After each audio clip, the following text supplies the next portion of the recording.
told your friend you're not okay, and tell me what's wrong and why you never said you felt that way. And guess you're trying to stay strong and fake a smile until I look away.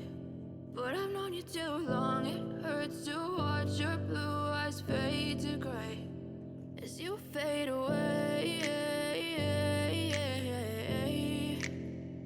as you fade away. I know you told your friend you're not okay, and tell me what's wrong and why you never said you felt that way. And guess you're trying to stay strong and fake a smile until I look away. But I've known you too long, it hurts to watch your blue eyes fade to gray as you fade away,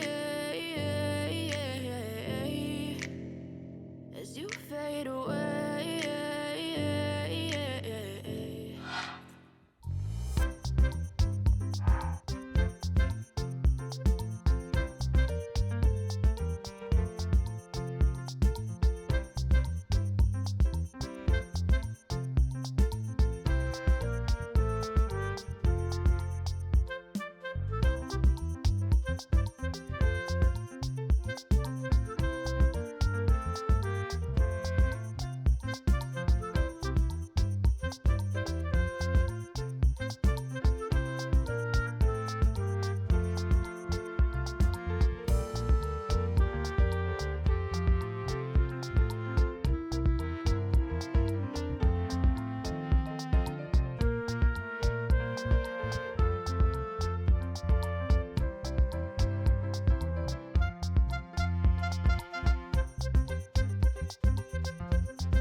Đây là chỗ bán chậu mà sen đá cũng có luôn.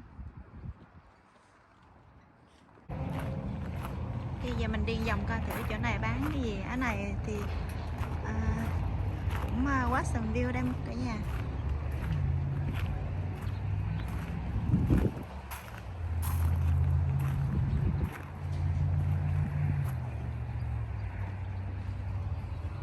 Này cái quá trời người mua luôn. Cái chậu này giá 30 đồng một chậu bự nè. Cái này là 30 đồng hết. Và đây là mấy cái chậu này là giá 150.